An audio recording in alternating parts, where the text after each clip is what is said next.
Welcome friends to Vitor classes. हम एक और वीडियो आपके लिए लेके आए हैं जिसमें हम बात करेंगे कुछ अमेंडमेंट्स के बारे में जो कि इम्पॉर्टेंट है आपके एग्ज़ाम्स के पर्सपेक्टिव से, चाहे तो एनटीपीसी हो जाए या फिर सीजीएल हो जाए। तो चलिए इन अमेंडमेंट्स को हम लोग पढ़ते हैं। सबसे पहला है, संविधान के भाग 20 में कौन सा अनुच्छेद संसद को संविधान में संशोधन करने की शक्तियां और उसकी प्रक्रिया से संबंधित करता है? तो वह अनुच्छेद 368, ठीक है, 368। अगला है, the parliament can not amend those provisions which form the basic structure of the constitution. This was ruled by the Supreme Court in which case? मतलब कि जो बेसिक स्ट्रक्चर है संविधान का उसमें कोई चेंजेस नहीं हो सकता। ये कौन से केस में हुआ था? ये हुआ था केशव नंदा भारती केस 1973 में। Constitution amendment added 9th schedule. तो पहला अमेंडमेंट में 9th शेड्यूल को ऐड किया गया था जो कि 1951 में हुआ था।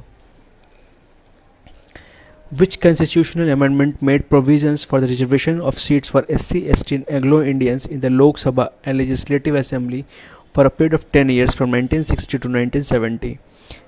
SC, ST और एंग्लो इंडियंस के लिए जो एक नियम बना था जब अंबेडकर साहब ने बनाया था तो वो 10 साल के लिए बनाया गया था, बट इसको हर बार हर 10 साल के लिए बढ़ा दिया जाता है। तो ये जब बढ़ा था पहली बार 1960 से लेकर 1970 तक, तो कब हुआ था? 8th अमेंडमेंट 1959 को, ठीक है। और which constitution amendment extended reservation SC, ST and nomination of Anglo Indians till 1980? वो था 23rd अमेंडमेंट 1969, ठीक है। इसके पहले 8 अमेंडमेंट हुआ था, उसके बीच में बहुत सारे अमेंडमेंट हुए। ये दोबारा कब बढ़ाया गया? 1770 से लेकर 80 तक। Which constitution amendment abolish the title and special privileges for the former rulers of princely state? जो पहले के पुराने जो शासक थे उसके जो टाइटल्स थे, प्रिविलेजेस थे, ये कब ख़त्म हुआ? 26वां अमेंडमेंट, ये संशोधन 1971। विच constitutional amendment made a Sikkim a state and ended its status of protected kingdom? तो संरक्षित राज्य से उसको एक स्टेट बनाने के लिए सिक्किम को कौन सा अमेंडमेंट हुआ था? 36वां अमेंडमेंट 1975 में। Which constitutional amendment provided that the president can make a declaration of emergency and the promulgation of ordinance by the president, governors and administrative heads of UTs would be final and could not be challenged in the court? किस संवैधानिक संशोधन ने यह प्रावधान किया कि राष्ट्रपति आपातकाल की घोषणा कर सकते हैं और राष्ट्रपति, राज्यपाल और संघ राज्य क्षेत्रों के प्रशासनिक प्रमुख द्वारा अध्यादेशों का प्रचार अंतिम होगा और उससे अदालत में चुनौती नहीं दी जा सकेगी? ये था 38वां अमेंडमेंट 1975। किस संविधान संशोधन ने प्रस्तावना में नए शब्द समाजवादी, धर्मनिरपेक्ष और राष्ट्र की एकता जोड़ी? 42वां amendment 1976। Which constitutional amendment removed the right to property from the list of fundamental rights and made it ordinary right? ठीक है, तो 44th अमेंडमेंट 1978, ठीक है। जो राइट टू प्रॉपर्टी है वो फंडामेंटल राइट नहीं है, नॉर्मल राइट में बन गया था। वो 44वां संशोधन 1978 को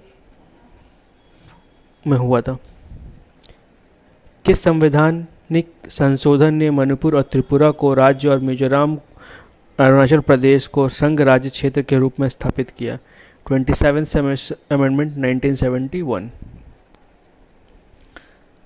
किस संवैधानिक संशोधन ने लोकसभा के निर्वाचित सदस्य संख्या को 525 से बढ़ाकर 545 कर दिया?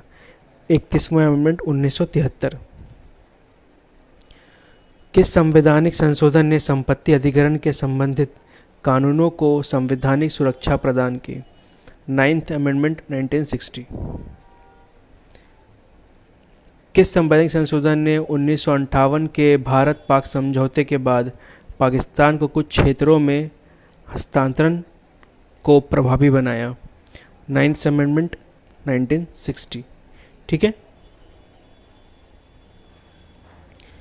Which constitutional amendment inserted fundamental duties in the Constitution? 42nd Amendment 1976. Which constitutional amendment restored the courts the power to decide disputes regarding elections of Prime Minister and Speaker? तो 44वां अमेंडमेंट 1978 में। Which constitutional assembly amendment created a sub-state of Meghalaya with Assam? 22nd Amendment 1969. Which constitutional amendment extended the reservation of seat of SC/ST and nomination of Anglo-Indians in Lok Sabha for further 10 years? अब हुआ था 23वां amendment 1969. हालांकि ये पहले एक बार पढ़ ली है हमने, फिर भी. Which constitutional amendment reorganized Punjab into Punjab, Haryana and UT of Chandigarh? ठीक है, तो 18वां amendment 1966. Which constitutional amendment included Sindhi as the 15th regional language? 21st Amendment 1967. Which constitutional amendment increased the retirement age of High Court judge from 60 to 62? 15th Amendment 1963. Which constitutional amendment inserted fundamental duty in 42nd Amendment 1976? ये भी पहले हमने पढ़ा था. किस संवैधानिक संशोधन ने राष्ट्रपति को विभिन्न प्रकार की आपात स्थिति घोषित करने का अधिकार दिया? 38वां संशोधन 1975. किस संवैधानिक संशोधन ने यह प्रावधान किया कि राष्ट्रपति मंत्रिपरिषद की सलाह पर कार्य कर सकते, लेकिन पुनः विचार के बाद दी गई सलाह पर कार्य करना उनके लिए बाध्यकारी बना दिया? 44वां सेटलमेंट अमेंडमेंट 1978. किस संवैधानिक संशोधन ने संपत्ति अधिग्रहण के संबंधित कानूनों को संवैधानिक सुरक्षा प्रदान की? 9वां संशोधन 1960. किस संवैधानिक संशोधन ने न्यायालय को प्रधानमंत्री और स्पीकर के चुनाव संबंधी विवादों को सुलझाने की शक्ति को बहाल किया? 44वां संशोधन 1978. किस संवैधानिक संशोधन ने संपत्ति के अधिकार को मौलिक अधिकारों की सूची से हटाकर इसे एक साधारण अधिकार बना दिया? 44वां संशोधन 1978. कुछ क्वेश्चंस रिपीट है, बट फिर भी ये बहुत इम्पॉर्टेंट है, इसीलिए ये क्वेश्चन भी पहले पढ़ चुके हैं हमने.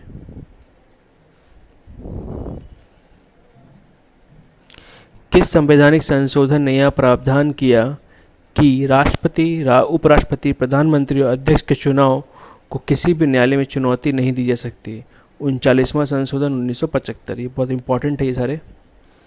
किस संवैधानिक संशोधन 1958 में भारत पाक समझौते के बाद पाकिस्तान को कुछ क्षेत्रों का हस्तांतरण के प्रभावी बनाया? 9वां संशोधन 1960. किस संविधान संशोधन ने मिजोरम और अरुणाचल प्रदेश को संघ राज्य क्षेत्र के रूप में स्थापित किया? 27वां संशोधन 1971. ये 525 से 545 कौन सा बना? 31st amendment 1973. ठीक है. किस संवैधानिक संशोधन ने प्रधानमंत्री और अध्यक्ष के चुनाव के संबंधित विवादों को सुलझाने के लिए अदालतों की शक्ति को बहाल किया? 44वां संशोधन 1978. तो ये सारे थे, इसमें से कुछ रिपीट भी है, तो लगभग 25 से 30 के बीच में एक आंकड़ा है जो कि आपको एग्ज़ाम्स के लिए बहुत इंपॉर्टेंट है, और इनमें से क्वेश्चंस आपसे ज़रूर पूछे जाएंगे एग्ज़ाम में जब भी बैठोगे. तो प्लीज़ इनको बहुत ही अच्छे से लिख के ध्यान से याद कर लीजिए, ताकि आपके एग्ज़ाम में बहुत ही ज़्यादा आपको फ़ायदा हो. तो अच्छा लगा हो वीडियो तो please like, comment, share and subscribe देखने के लिए. Thank you and all the best for exam friends.